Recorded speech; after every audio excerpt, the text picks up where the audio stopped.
Sakto pagkatapos mag-almusal ng kaklase ng aking pangalawang anak mga mare dahil dito nga natulog at may ginawa nga sila kagabi sa kanilang school. So groupings nga ata sila.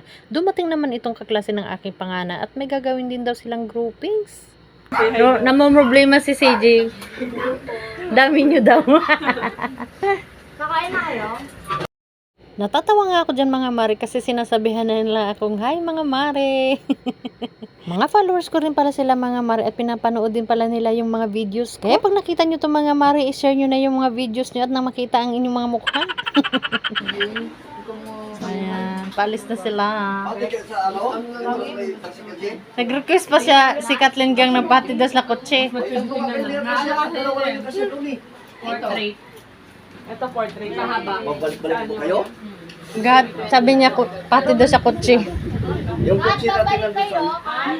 Uy, kapapata mo. Kat! Bye-bye. Bye-bye. May baon na silang Tapos na chocolate. sa labas, bahay ni Kuya. Na-evict na sila, na-evict. Ibig na. Pasok na sila sa school. Pag kumuha sa mga Paano kayo kung ganito lahat yung mga anak natin, no? Sila lahat yung mga anak natin. Yan, ito naman kaklase ng mga panganay ko. Tapos ito naman, yung pangalawa. Wala pa kay Carl dyan, barkada ni Carl. Sama mo si Ay. Ano? Si Ay. Ako, isasama pa daw si Ay dito.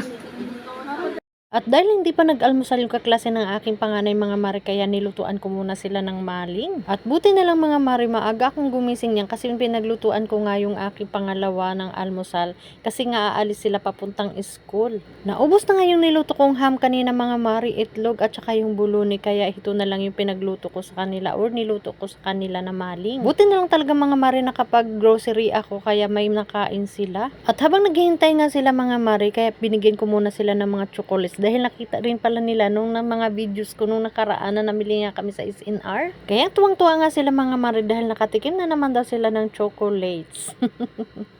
Sige lang, ubusin nyo lang yan. Hello mga mare. Hi guys.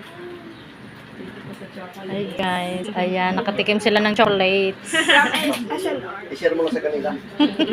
Pag walang share, Tapos sabi nga ni Josawa mga mare na kapag walang share, wala daw chocolates. Natatawa nga kami mga mare kasi nung nakita nila yung aking asawa, ang sabi nila, hala si Josawa.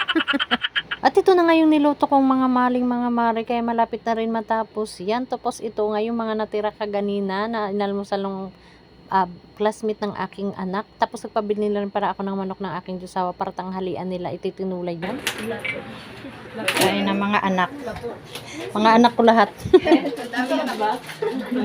Dami kong anak. Kumain na ako.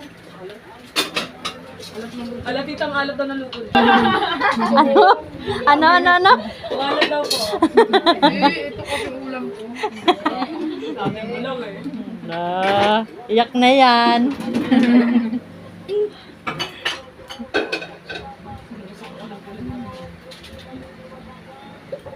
At hindi talaga mawawala yung mga biruan dyan mga mare. Minsan nga ay nagtitrending ngayon sa mga Facebook na ganyan na mga biruan. Kaya tuwang-tuwa naman ako sa kanila dahil hindi nga sila nahihiya sa akin. At pagkatapos nga nilang kumain mga mare, dito ko nga sila pinaakyat sa taas para medyo hindi sila gaano magsisiksikan doon sa baba. Kaya hanggang dito na lang. Bye guys, thank you for watching.